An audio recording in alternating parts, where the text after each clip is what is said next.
ಜನತೆಗೆ ಧನ್ಯವಾದ. ಸಿದ್ದು ವಿದಾಯದ ಮುನ್ಸೂಚನೆನಾ ಇದು? ಅರಸು ದಾಖಲೆ ಮುಗಿದ ಬಳಿಕ ಸಿದ್ದು ಕೃತಜ್ಞತೆಯ ಮಾತುಗಳನ್ನು ಹೇಳಿದ್ದಾರೆ. ಜನತೆಗೆ ಧನ್ಯವಾದವನ್ನ ತಿಳಿಸಿದ್ದಾರೆ. ಹಾಗಾದ್ರೆ ಸಿದ್ದರಾಮಯ್ಯ ಅವರು ವಿದಾಯ ಹೇಳ್ತಾ ಇದ್ದಾರಾ? ಅದರ ಮುನ್ಸೂಚನೆನಾ ಇದು? ಸಂಕ್ರಾಂತಿ ವೇಳೆಯಲ್ಲಿ ನಡೆಯಲಿದ್ದ ರಾಜಕೀಯ ಕ್ರಾಂತಿ ಹಾಗಾದ್ರೆ ದಾಖಲೆ ಬ್ರೇಕ್ ಮಾಡಿದ ಸಿದ್ದರಾಮಯ್ಯ ಮುಂದಿನ ನಡೆ ಏನು? ಹಾಗಾದ್ರೆ ಶೀಘ್ರವೇ ಸಿಎಂ ಸ್ಥಾನಕ್ಕೆ ರಾಜೀನಾಮೆಯನ್ನ ಕೊಡ್ತಾರಾ ಸಿದ್ದರಾಮಯ್ಯ ಅವರು? ಕರ್ನಾಟಕ ದೀರ್ಘಾವಧಿ ಸಿಎಂ ಆದ ರೆಕಾರ್ಡ್ ರಾಮಯ್ಯ ಅವರಿಗೆ ಸಲ್ಲಿಕೆ ಆಗುತ್ತೆ.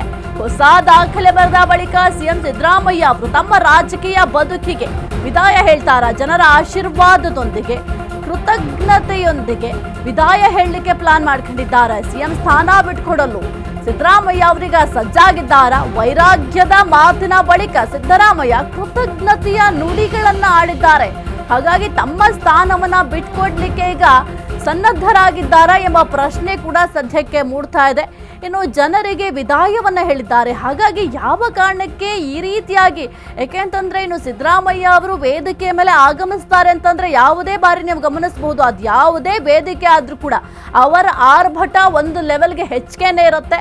ಅವರು ಘರ್ಜಿಸ್ತಾ ಇರ್ತಾರೆ ವೇದಿಕೆಯ ಮೇಲೆ. ಆದ್ರೆ ಜನರಿಗೆ ಕೃತಜ್ಞತೆಯನ್ನ ಸಲ್ಲಿಸಿದ್ದಾರೆ. ನನಗೆ ಆಶೀರ್ವದಿಸಿದ ರಾಜ್ಯದ ಜನತೆಗೆ ನನ್ನ ಕೃತಜ್ಞತೆಗಳು ಅಂತ ಹೇಳಿದ್ದಾರೆ. ಹಾಗಾದ್ರೆ ಇಷ್ಟು ಕೃತಜ್ಞತಾ ಭಾವ ಈ ಒಂದು ಸಂದರ್ಭದಲ್ಲಿ ಪವರ್ ಫೈಟ್ ವಿಚಾರವಾಗಿ ಬಹಳ ಚರ್ಚೆ ಆಗ್ತಾ ಇದೆ.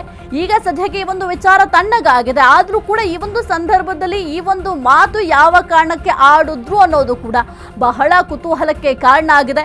ಒಂದು ವೇಳೆ ತಮ್ಮ ಸ್ಥಾನವನ್ನ ಬಿಟ್ಕೊಡ್ಲಿಕ್ಕೆ ಸಜ್ಜಾಗಿದ್ದಾರೆ. ಹಾಗಾಗಿ ಈ ರೀತಿಯಾಗಿ ವೈರಾಗ್ಯದ ಮಾತುಗಳನ್ನ ಸಿದ್ದರಾಮಯ್ಯ ಅವರು ಹೇಳ್ತಾ ಇದ್ದಾರಾ ಎಂಬ ಪ್ರಶ್ನೆ ಕೂಡ ಸದ್ಯಕ್ಕೆ ಮೂಡ್ತಾ ಇದೆ. ಇನ್ನು ಮೊನ್ನೆ ತಾನೇ ಹೇಳಿದ್ರು 5 ವರ್ಷವೂ ಕೂಡ ನಾನೇ ಸಿಎಂ ಆಗಿ ಮುಂದುವರಿತೀನಿ ಅಂತ. ಆ ಮಾತು ಹೇಳಿದ ನಂತರವೂ ಕೂಡ ಈ ರೀತಿಯಾಗಿ ವೈರಾಗ್ಯದ ಮಾತುಗಳನ್ನ ಆಡ್ತಾ ಇದ್ದಾರೆ. ಹಾಗಾಗಿ ಈ ಒಂದು ಪವರ್ ಫೈಟ್ ವಿಚಾರಕ್ಕೆ ತಾರ್ಕಿಕ ಅಂತ್ಯ ನೀಡಲಿಕ್ಕೆ ಅಥವಾ ತಮ್ಮ ಸ್ಥಾನವನ್ನ ಬಿಟ್ಕೊಡ್ಲಿಕ್ಕೆ ಸಿದ್ದರಾಮಯ್ಯ ಅವರು ಸಜ್ಜಾದ್ರ ಎಂಬ ಪ್ರಶ್ನೆ ಕೂಡ ಸದ್ಯಕ್ಕೆ ಮೂಡ್ತಾ ಇದೆ. ಸಾರ್ವಜನಿಕ ವಲಯದಲ್ಲೂ ಕೂಡ ಈ ಒಂದು ವಿಚಾರ ಈಗ ಚರ್ಚೆಗೆ ಗ್ರಾಸ ಆಗಿದೆ. ಇನ್ನು ಸಿದ್ದರಾಮಯ್ಯ ಅವರು ದೀರ್ಘಾವಧಿ ಆಡಳಿತ ನಡೆಸಿದಂತಹ ಸಿಎಂ ಎಂಬ ಹೆಗ್ಗಳಿಕೆಗೆ ಈಗ ಪಾತ್ರರಾಗಿದ್ದಾರೆ.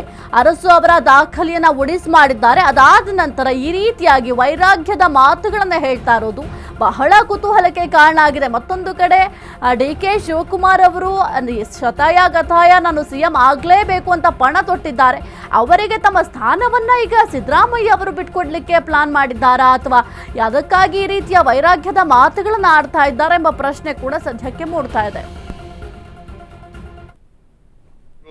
ಮತ್ತು ಶಿವಾನಂದ ಪಾಟೀಲ್ರು, ಈ ಜಿಲ್ಲೆಯ ಎಲ್ಲ ಶಾಸಕ ಮಿತ್ರರು, ಜಿಲ್ಲೆಯ ಎಲ್ಲ ಶಾಸಕ ಮಿತ್ರರು, ಜನಪ್ರತಿನಿಧಿಗಳು, MLAಗಳು, MLCಗಳು ನನಗೆ ಸನ್ಮಾನವನ್ನ ಮಾಡಿದ್ದಾರೆ. ಕಾರಣ ಯಾಕಪ್ಪ ಅಂತಂದ್ರೆ ನಾನು ದಿವಂಗತ ದೇವರಾಜ ಅರಸರವರು ಅವರ ಎಷ್ಟು ವರ್ಷಗಳ ಅವಧಿ ಇತ್ತು, 7 ವರ್ಷ 239 ದಿನಗಳು ಅವರಿದ್ರು. ನಾನು 6ನೇ ತಾರೀಕಿಗೆ ಅದು ಸಮ ಆಯಿತು. ಈ ವರ್ಷ 2026 ಜನವರಿ 6ನೇ ತಾರೀಕಿಗೆ ಸಮ ಆಯಿತು.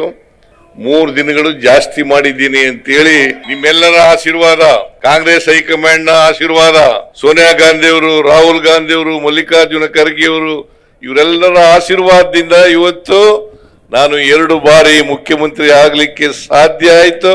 ಅಷ್ಟೇ ಅಲ್ಲ, ಕರ್ನಾಟಕದಲ್ಲಿ ಹೆಚ್ಚು ದಿನಗಳ ಕಾಲ ಮುಖ್ಯಮಂತ್ರಿ ಆಗಿರ್ತಕ್ಕಂಥದ್ದು, ದೀರ್ಘಾವಧಿ ಕಾಲ ಮುಖ್ಯಮಂತ್ರಿ ಆಗಿರ್ತಕ್ಕಂಥ ಅವಕಾಶನೂ ಕೂಡ ಸಿಕ್ಕಿದೆ.